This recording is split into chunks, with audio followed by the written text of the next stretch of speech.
शांति। 15 सितंबर 2020 की साकार मुरली। बाबा कहते, मीठे बच्चे, बाप आए हैं तुम्हें ज्ञान का तीसरा नेत्र देने, जिससे तुम सृष्टि के आदि मध्य अंत को जानते हो। प्रश्न, शेरनी शक्तियां ही कौन सी बात हिम्मत के साथ समझा सकती हैं? उत्तर, दूसरे धर्म वालों को यह बात समझाना है कि बाप कहते हैं तुम अपने को आत्मा समझो, परमात्मा नहीं। आत्मा समझकर बाप को याद करो तो विक्रम विनाश होंगे और तुम मुक्ति धाम में चले जाएंगे। परमात्मा समझने से तुम्हारे विक्रम विनाश नहीं हो सकते। यह बात बहुत हिम्मत से शेरनी शक्तियां ही समझा सकती हैं। समझाने का भी अभ्यास चाहिए। गीत है, नयनहीन को राह दिखाओ प्रभु। ओम शांति। बच्चे अनुभव कर रहे हैं, रूहानी याद की यात्रा में कठिनाई देखने में आती है। भक्ति मार्ग में दर ठोकरें खानी ही होती हैं। अनेक प्रकार के जप तप यज्ञ करते, शास्त्रादि पढ़ते हैं, जिस कारण ही ब्रह्मा की रात कहा जाता है। आधा कल्प रात, आधा कल्प दिन। ब्रह्मा अकेला तो नहीं होगा ना। प्रजापिता ब्रह्मा हैं तो जरूर उनके बच्चे कुमार कुमारियां भी होंगे, परंतु मनुष्य नहीं जानते हैं। बाप ही बच्चों को ज्ञान का तीसरा नेत्र देते हैं, जिससे तुमको सृष्टि के आदि मध्य अंत का ज्ञान मिला हुआ है। तुम कल्प पहले भी ब्राह्मण थे और देवता बने थे। जो बने थे वही फिर बनेंगे। बाबा कहते, आदि सनातन देवी देवता धर्म के तुम हो। तुम ही पूज्य और पुजारी बनते हो। अंग्रेजी में पूज्य को वर्शिप वर्दी और पुजारी को वर्शिपर कहा जाता है। भारत ही आधा कल्प पुजारी बनता है। आत्मा मानती है हम पूज्य थे, फिर हम ही पुजारी बने हैं। पूज्य से पुजारी फिर पूज्य बनते हैं। बाप तो पूज्य पुजारी नहीं बनते। तुम कहेंगे हम पूज्य पावन सो देवी देवता थे, फिर 84 जन्मों के बाद कंप्लीट पतित पुजारी बन जाते हैं। अभी भारतवासी जो आदि सनातन देवी देवता धर्म वाले थे, उन्हों को अपने धर्म का कुछ भी पता नहीं है। बाबा कहते, तुम्हारी इन बातों को सब धर्म वाले नहीं समझेंगे। जो इस धर्म के कहाँ कन्वर्ट हो गए वही आएंगे। ऐसे कन्वर्ट तो बहुत हो गए। बाप कहते हैं जो शिव और देवताओं के पुजारी हैं उनको सहज है। अन्य धर्म वाले माथा खपाएंगे।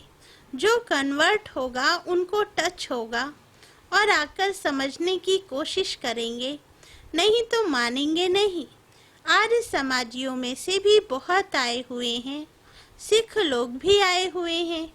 आदि सनातन देवी देवता धर्म वाले जो कन्वर्ट हो गए हैं उनको अपने धर्म में जरूर आना पड़ेगा।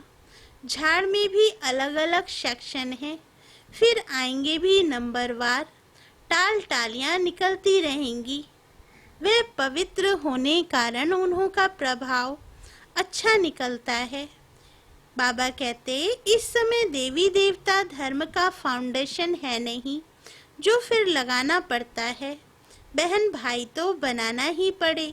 हम एक बाप के बच्चे, सब आत्माएं भाई भाई हैं, फिर भाई बहन बनते हैं। अब जैसे कि नई सृष्टि की स्थापना हो रही है, पहले पहले है ब्राह्मण।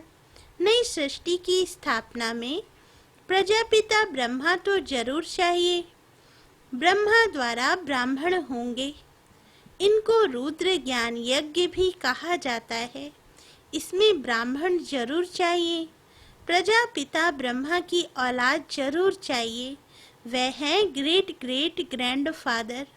ब्राह्मण हैं पहले नंबर में चोटी वाले। आदम बीबी एडम ईव को मानते भी हैं। इस समय तुम पुजारी से पूज्य बन रहे हो। तुम्हारा सबसे अच्छा यादगार मंदिर देववाड़ा मंदिर है। नीचे तपस्या में बैठे हैं, ऊपर में राजाई, और यहाँ तुम चैतन्य में बैठे हो। यह मंदिर खलास हो जाएंगे, फिर भक्ति मार्ग में बनेंगे। बाबा कहते, तुम जानते हो अभी हम राजयोग सीख रहे हैं, फिर नई दुनिया में जाएंगे। वह जड़ मंदिर, तुम चैतन्य में बैठे हो। मुख्य मंदिर यह ठीक बना हुआ है। स्वर्ग को नहीं तो कहाँ दिखाएं? इसलिए छत में स्वर्ग को दिखाया है। इस पर बहुत अच्छा समझा सकते हो। बोलो, भारत ही स्वर्ग था, फिर अब भारत नरक है। इस धर्म वाले झट समझेंगे। हिंदुओं में भी देखेंगे तो अनेक प्रकार के धर्मों में जाकर पड़े हैं। तुमको बहुत मेहनत करनी पड़ती है निकालने में।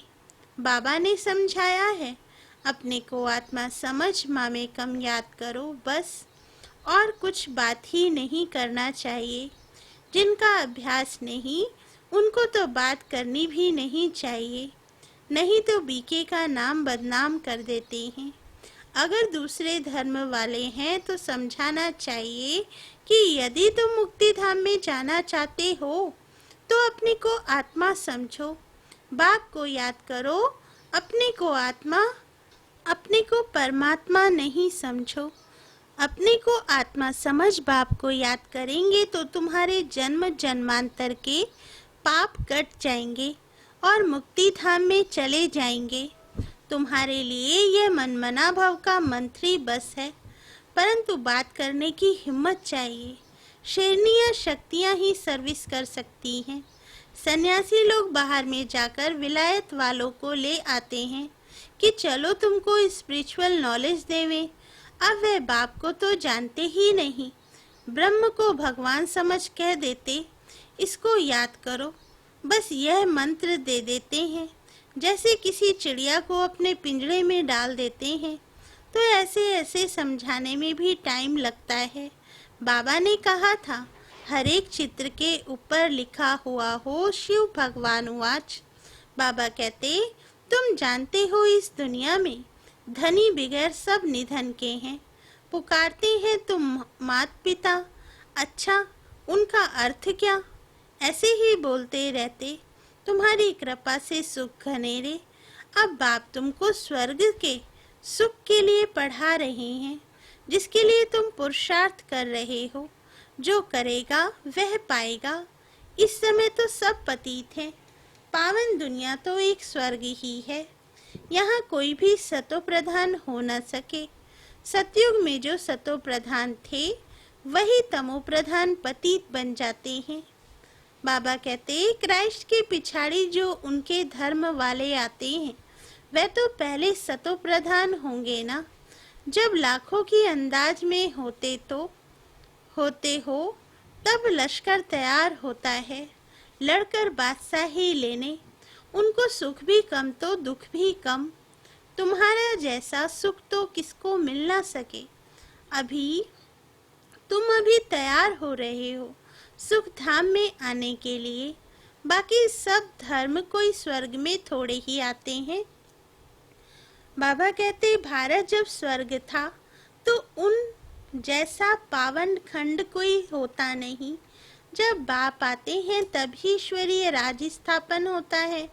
वहाँ लड़ाई आदि की बात नहीं। लड़ना झगड़ना तो बहुत पीछे शुरू होता है। भारतवासी इतना नहीं लड़े हैं, थोड़े आपस में लड़कर अलग हो गए हैं। द्वापर में एक दो पर चढ़ाई करते हैं। यह चित्र आदि बनाने में भी बड़ी बुद्धि चाहिए। यह भी लिखना चाहिए, भारत जो स्वर्ग था सो फिर नरक जैसा कैसे बना है, आकर समझो। भारत सदगति में था, अब दुर्गति में है। अब सदगति को पाने के लिए बाप ही नॉलेज देते हैं। मनुष्यों में यह रूहानी नॉलेज होती नहीं, यह होती है परमपिता परमात्मा में। बाप यह नॉलेज देते हैं आत्माओं को। बाकी तो सब मनुष्य मनुष्य को ही देते हैं। शास्त्र भी मनुष्यों ने लिखे हैं, मनुष्यों ने पढ़े हैं। यहाँ तो तुम्हें रूहानी बाप पढ़ाते हैं और रूह पढ़ती है। पढ़ने वाली तो आत्मा है ना, वह लिखने और पढ़ने वाले मनुष्य ही हैं। परमात्मा को तो शास्त्र आदि पढ़ने की दरकार नहीं। बाप कहते हैं शास्त्र आदि से किसकी भी सदगति हो नहीं सकती। मुझे ही आकर सबको वापस ले जाना है। अभी तो दुनिया में करोड़ों मनुष्य हैं। सतयुग में जब इन लक्ष्मी नारायण का राज्य था तो वहाँ 9 लाख होते हैं। बहुत छोटा झाड़ होगा। फिर विचार करो, इतनी सब आत्माएं कहाँ गई? ब्रह्म में व पानी में तो नहीं लीन हो गई, वह सब मुक्ति धाम में रहती हैं। हर एक आत्मा अविनाशी है, उसमें अविनाशी पाठ नूंदा हुआ है जो कभी मिट नहीं सकता। आत्मा विनाश हो न सके, आत्मा तो बिंदी है। बाकी निर्वाण आदि में कोई भी जाता नहीं, सबको पाठ बजाना ही है। जब सब आत्माएं आ जाती हैं तब मैं आकर सबको ले जाता हूँ। पिछाड़ी में है ही बाप का पाठ। नई दुनिया की स्थापना, फिर पुरानी दुनिया का विनाश, यह भी ड्रामा में नूंद है। तुम आर्य समाजियों के झुंड को समझाएंगे तो उसमें जो कोई इस देवता धर्म का होगा उनको टच होगा। बरोबर यह बात तो ठीक है। परमात्मा सर्वव्यापी कैसे हो सकता? भगवान तो बाप है, उनसे वर्षा मिलता है। कोई आर्य समाजी भी तुम्हारे पास आते हैं ना, उनको ही सैंपलिंग कहा जाता है। तुम समझाते रहो, फिर तुम्हारे कुल का जो होगा वह आ जाएगा। भगवान बाप ही पावन होने की युक्तियाँ बताते हैं। भगवान वाच मामेकम याद करो, मैं पतित पावन हूँ। मुझे याद करने से तुम्हारे विक्रम विनाश होंगे और मुक्ति धाम में आ जाएंगे। यह पैगाम सब धर्म वालों के लिए है। बोलो, बाप कहते हैं देह के सब धर्म छोड़ मुझे याद करो तो तुम तमो प्रधान से सतो प्रधान बन जाएंगे। मैं गुजराती हूँ, फलाना हूँ, यह सब छोड़ो। अपने को आत्मा समझो और बाप को याद करो। यह है योग अग्नि। संभाल कर कदम उठाना है। सब नहीं समझेंगे। बाप कहते हैं पतित पावन मैं ही हूँ। तुम सब हो पतित, निर्वाण धाम में भी पावन होने बिगैर आ न सके। रचना के आदि मध्य अंत को भी समझाना है। पूरा समझने से भी ऊंच पद पाएंगे। थोड़ी भक्ति की होगी तो थोड़ा ज्ञान समझेंगे, बहुत भक्ति की होगी तो बहुत ज्ञान उठाएंगे। बाप जो समझाते हैं उसको धारण करना है। वानप्रस्थियों के लिए और ही सहज है। गृहस्थ व्यवहार से किनारा कर लेते हैं। वानप्रस्थ अवस्था 60 वर्ष के बाद होती है। गुरु भी तब करते हैं। आजकल तो छोटेपन में ही गुरु करा देते हैं। नहीं तो पहले बाप, फिर टीचर, फिर 60 वर्ष के बाद गुरु किया जाता है। सदगति दाता तो एक ही बाप है। यह अनेक गुरु लोग थोड़े ही हैं। यह तो सब पैसे कमाने की युक्तियां हैं। सतगुरु है ही एक, सबकी सदगति करने वाला। बाप कहते हैं मैं तुमको सब वेदों शास्त्रों का सार समझाता हूँ। यह सब है भक्ति मार्ग की सामग्री। सीढ़ी उतरना है ज्ञान भक्ति, फिर भक्ति का है वैराग्य। जब ज्ञान मिलता है तभी भक्ति का वैराग्य होता है। इस पुरानी दुनिया से तुमको वैराग्य होता है। बाकी दुनिया को छोड़ कहाँ जाएंगे? तुम जानते हो यह दुनिया ही खत्म होनी है, इसलिए अब बेहद की दुनिया का संन्यास करना है। पवित्र बनने बगैर घर जा ना सके। पवित्र बनने के लिए याद की यात्रा चाहिए। भारत में रक्त की नदियाँ होने के बाद फिर दूध की नदियाँ बहेंगी। विष्णु को भी 6 सागर में दिखाते हैं। समझाया जाता है इस लड़ाई से मुक्ति जीवन मुक्ति के गेट खुलते हैं। जितना तुम बच्चे आगे बढ़ेंगे उतना उतना ही आवाज निकलता रहेगा। अब लड़ाई लगी की लगी। एक चिंगारी से देखो आगे क्या हुआ था। समझते हैं लड़ेंगे जरूर। लड़ाई चलती ही रहती है, एक दो के मददगार बनते रहते हैं। तुमको भी नई दुनिया चाहिए तो पुरानी दुनिया जरूर खत्म होनी चाहिए। अच्छा, मीठे मीठे सिकिल दे बच्चों प्रति माता पिता बाप दादा का याद प्यार और गुड मॉर्निंग। रूहानी बाप की रूहानी बच्चों को नमस्ते। धारणा के लिए मुख्य सार। फर्स्ट पॉइंट, ये पुरानी दुनिया अब खत्म होनी है, इसलिए इस दुनिया का संन्यास करना है। दुनिया को छोड़कर कहाँ जाना नहीं है, लेकिन इसे बुद्धि से भूलना है। सेकंड पॉइंट, निर्वाण धाम में जाने के लिए पूरा पावन बनना है। रचना के आदि मध्य अंत को पूरा समझकर नई दुनिया में उच्च पद पाना है। वरदान, अलबेलेपन की नींद को तलाक देने वाले निंद्राजीत चक्रवर्ती भव। वरदान का सार, साक्षात्कार मूर्त बन। भक्तों को साक्षात्कार कराने के लिए अथवा चक्रवर्ती बनने के लिए निंद्राजीत बनो। जब विनाशकाल फूलता है तब अलबेलेपन की नींद आती है। भक्तों की पुकार सुनो, दुखी आत्माओं के दुख की पुकार सुनो, प्यासी आत्माओं के प्रार्थना की आवाज सुनो, तो कभी भी अलबेलेपन की नींद नहीं आएगी। तो अब सदा जागती ज्योत बन अलबेलेपन की नींद को तलाक दो और साक्षात्कार मूर्त बनो। स्लोगन, तन मन धन, मन वाणी कर्म किसी भी प्रकार से बाप के कर्तव्य में सहयोगी बनो तो सहज योगी बन जाएंगे। अच्छा, ओम शांति।